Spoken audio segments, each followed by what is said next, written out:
Hi friends, welcome to my channel. ఇప్పుడు గోంగూర రోటి పచ్చడి ఎలా చేసుకోవాలో చూపిస్తాను నేను. ముందుగా ఒక స్టవ్ మీద ఒక గిన్నె పెట్టుకొని సరిపడా ఆయిల్ పోసుకోవాలి. నేనైతే గోంగూర సిమ్లోనే వేయిస్తాను. నేను 5-6 స్పూన్స్ వేసాను.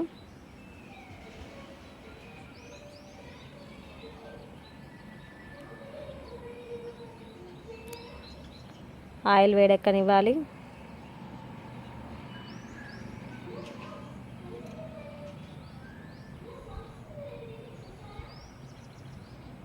ఓకే, ఆయిల్ వేడెక్కిన తర్వాత ఎండుమిర్చి వేస్తున్నా నేను. మీ ఇష్టం, మీరు పచ్చిమిర్చితో కూడా వేసుకోవచ్చు. ఎండుమిర్చితో చేసుకుంటే చాలా టేస్ట్గా ఉంటుందండి.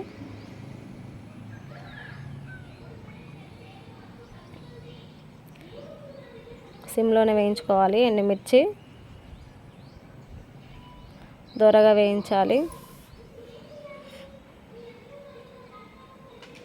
కలుపుతూ ఉండాలి, మాడనివ్వద్దు.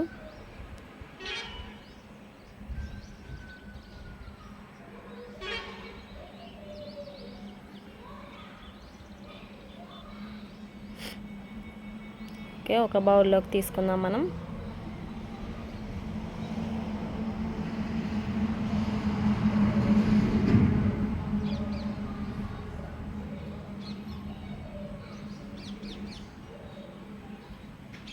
గోంగూరని మంచిగా కడిగి శుభ్రంగా నీళ్ళారేదాకా ఒక జల్లెడలో ఉంచుకోవాలి. ఓకే, ఇప్పుడు గోంగూర వేసుకుందాం మనం. చూడండి, తాజా ఉంది.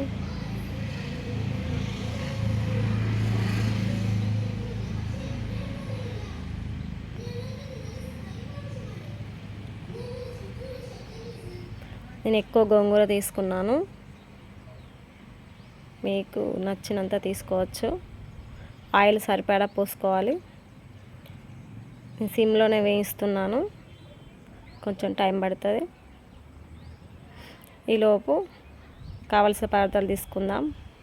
ఎండుమిర్చి, ఎల్లిపాయ, జీలకర్ర, తగినంత సాల్ట్ కూడా తీసుకోవాలి.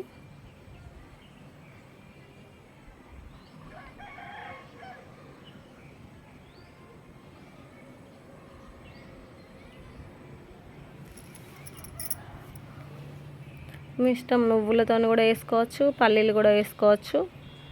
మధ్య మధ్యలో కలుపుతూ ఉండాలి, లేకపోతే మాడిపోతుంది. సిమ్లోనే కాబట్టి ఆవిరిలో ఉడుకుతుంది.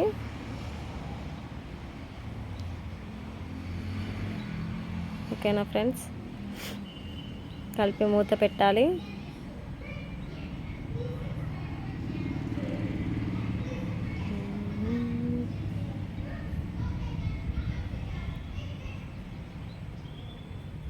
హెవీ ఫ్లేమ్లో వేసుకోవద్దండి, లో ఫ్లేమ్లో వేసుకోవాలి.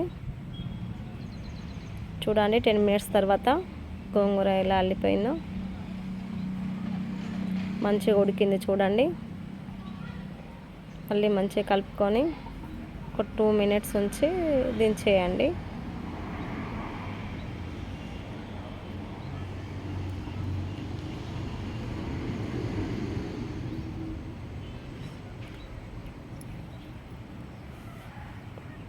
ఓకేనా, మూత పెట్టండి. ఇప్పుడు శుభ్రంగా రోల్ని కడుక్కొని ఎండుమిర్చి, సాల్ట్ వేసుకొని ఫస్ట్ దంచుకోవాలి. ఎల్లిపాయ, జీలకర్ర ఫస్ట్ అయితే టేస్ట్ ఉండదండి. ఎండుమిర్చి ఉన్న సాల్ట్ అయితేనే టేస్ట్ ఉంటుంది.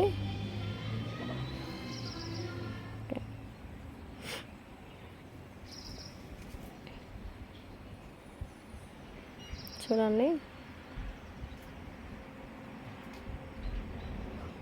దంచుకునేటప్పుడు జాగ్రత్త, కళ్ళలో పడుతుంది.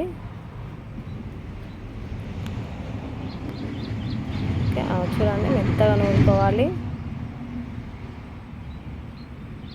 కొంచెం వాటర్ కూడా యాడ్ చేసుకోవచ్చు, మీ ఇష్టం. ఆ గింజలన్నీ మెత్తగా కావాలండి. ఓకే, ఇప్పుడు జీలకర్ర ఎల్లిపాయ వేసి దంచుకోవాలి. ఇప్పుడు జీలకర్ర ఎల్లిపాయ వేయడం వల్ల కారం జీలకర్ర ఎల్లిపాయ మంచిగా ఇట్లా మిక్సీలో పట్టినట్టు మిక్స్ అయిపోతాయి, కలిసిపోతాయి. చూడండి ఎంత బాగా వచ్చిందో.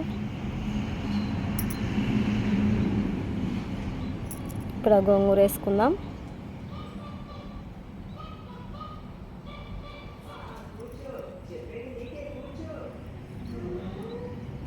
గోంగూర వేసుకొని మెత్తగా నూరుకోవాలండి. చూడండి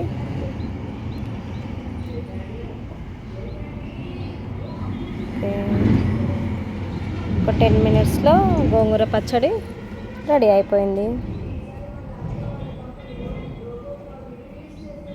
ఓకేనా, బాయ్.